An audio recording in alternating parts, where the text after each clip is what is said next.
जय श्री रामचंद्र भगवान की जय। श्री पंचमुखी हनुमान जी महाराज की जय। सिद्धराम देव जी महाराज की जय। कृष्ण कन्हैया लाल की जय। ओम नमः पार्वती पते हर हर महादेव हर।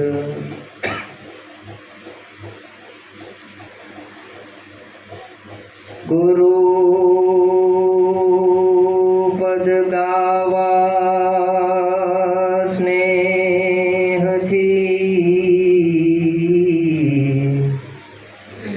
गीरा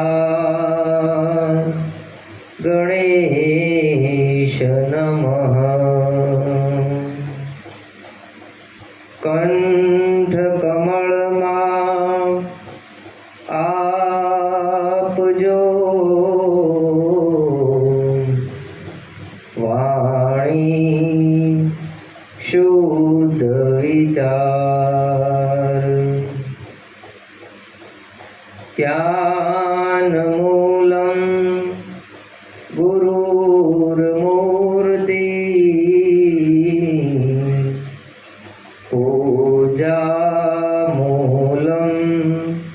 गुरुपदम्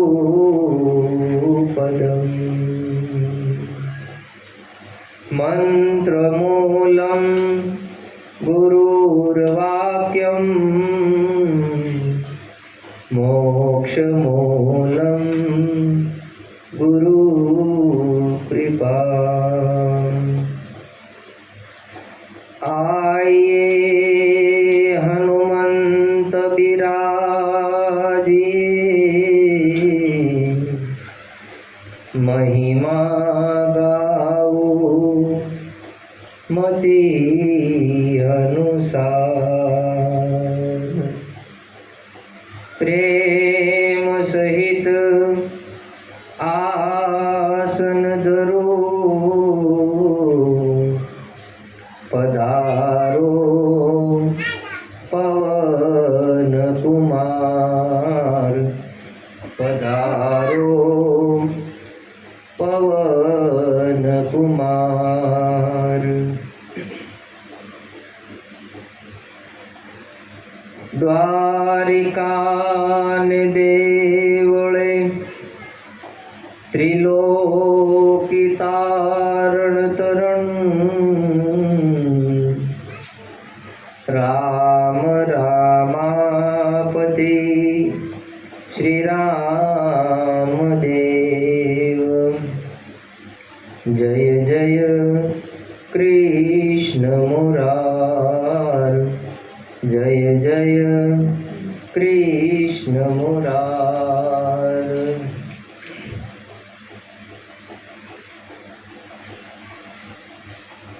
हळवे हळवे हरजी बनीने चमर डोळाऊ रामदेव। हळवे हळवे हरजी बनीने चमर डोळाऊ रामदेव।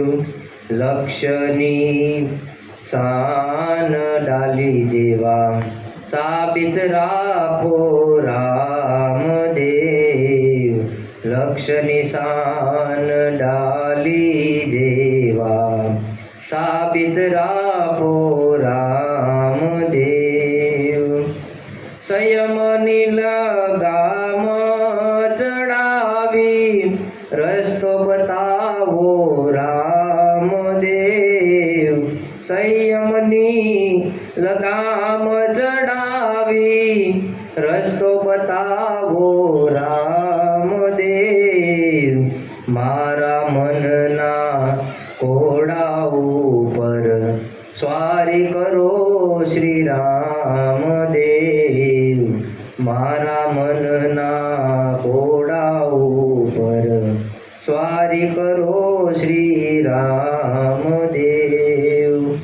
આપ છો અકર્તા પ્રભુજી, અજન્મા શ્રી રામદેવ.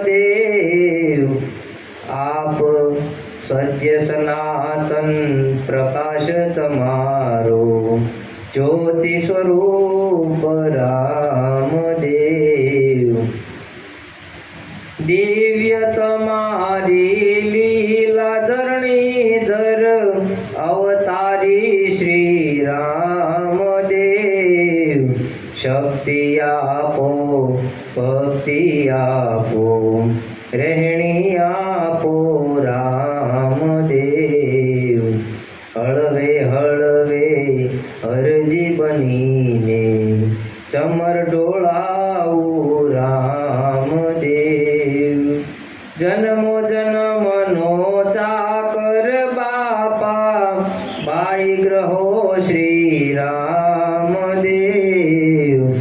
આધીનતાથી આરતી ઉતારે, આધીનતાથી આરતી ઉતારે, મૂળદાસ શ્રી રામદેવ.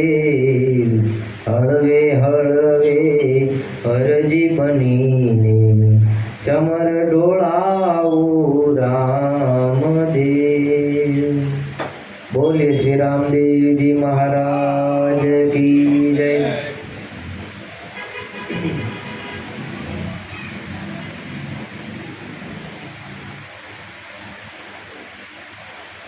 આજ રોજ બાબા રામદેવજી ની રામાયણ, એના જીવન ચરિત્ર ને આગળ લઈ જતા 8મો દિવસ. ગઈકાલે બાબા રામદેવજી જે 5 પીરો ને પરચો બતાવે છે, ત્યાર પછી બાબા રામદેવજી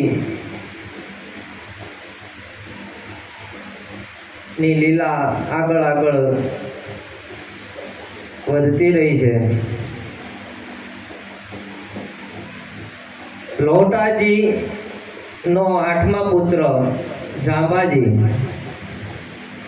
આ જાંબાજી 8 વર્ષ સુધી બોલ્યા નહોતા કાંઈ. 8 વર્ષ પછી એને ગુરુની આજ્ઞા મળી, એટલે પછી એને બોલવાનું ચાલુ કર્યું છે. આ જાંબાજીએ 20 અને 9 એવા 29 ધર્મ ચલાવ્યા છે. એટલે એને વિષ્ણોઈ ધર્મ તરીકે બધા ઓળખે છે. આ વિષ્ણોઈ જાતિના લોકો રાજસ્થાન, હરિયાણા અને મધ્યપ્રદેશમાં ઝાઝા જોવા મળે છે. આ જાંબાજી ભગવાન તરીકે પણ પૂજાતા, લોકો એને ભગવાન તરીકે માનતા. અને આ જાંબાજી રામદેવ પીરના માસીના દીકરા હતા. એક સમય આ જાંબાજીએ રામદેવજી મહારાજને પત્ર લખ્યો કે ભાઈ રામદેવજી, ઘણો સમય થયો છે ભાઈ, તમે એકવાર મારે ત્યાં મહેમાન ગતિ કરો. અને પત્ર લખતા એણે કીધું કે મેં મારા ગામમાં જાંબાસર એવું એક સરસ મજાનું તળાવ બનાવ્યું છે, તો આ તળાવની શોભાને વધારવા માટે, એની જોવા માટે તમે અહીંયા પધારો. એટલે બાબા રામદેવજીને આ પત્ર મળ્યો છે. રામદેવજી મહારાજ તો સર્વના અંતર્યામી છે. એટલે રામદેવજી મહારાજે આ નિમંત્રણ સ્વીકારી અને એમની સાથે આ સ્વારથિયાને લઈ અને ઘોડા પર સવારી કરી અને આ જાંબાસર ગાંવ પહોંચ્યા છે. આ જાંબાજીને જાણ થઈ કે રામદેવજી મહારાજ અહીંયા પધારી રહ્યા છે. ભગવાનને ખૂબ આદર સત્કારથી એનું સ્વાગત કર્યું છે. રામદેવજી મહારાજ માટે સરસ મજાનું ભોજન મિષ્ટાન બનાવી અને રામદેવજી મહારાજને જમાડ્યા છે. જમી કારવી અને જાંબાજીએ રામદેવજી મહારાજને વાત કરી કે મેં જાંબાજી તળાવ એવું સુંદર બનાવ્યું છે, તો બાપા તમે ત્યાં આવો અને આ તળાવ જોવો મેં કેવું બનાવ્યું છે એમ. એટલે રામદેવજી મહારાજ કે ભલે ભાઈ હાલો આપણે જઈએ. તળાવ પાસે ગયા છે અને જાંબાજીના મનમાં થોડોક ગર્વ હતો કે આ તળાવ મેં બનાવ્યું છે એમ. અને રામદેવજી મહારાજને આ ખબર કે આના મનમાં થોડો ગર્વ થયો છે, અભિમાન થયું છે કે આ તળાવ મેં બનાવ્યું છે એમ. રામદેવજી મહારાજ બધાને આવી રીતે જ શાન ઠેકાણે લાવે છે, બધાને સાચા માર્ગે વાળે છે. કોઈના મનમાં અહંકાર અભિમાન ન આવે એવા કાર્ય કર્યા છે. સીતારામ. એટલે જાંબાજી લઈ ગયા છે. રામદેવજી મહારાજ તો અંતર્યામી સમજી ગયા છે.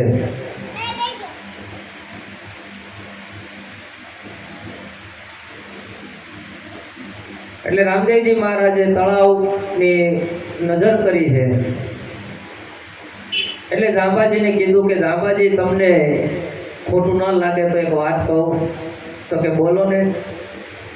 આ તળાવ તો બહુ સુંદર છે, પણ આ તળાવનું પાણી મને ખારું લાગે છે. એટલે જાંબાજી કે હું વાત કરો છો? આ તળાવ આ પશુ પક્ષીઓ પીવે છે, અમારા ગામવાળા પીવે છે, આજુબાજુના ગામવાળા અહીંથી ભરી જાય છે, અમૃત જેવું મીઠું પાણી છે. તમે એમ કહો છો ખારું પાણી છે.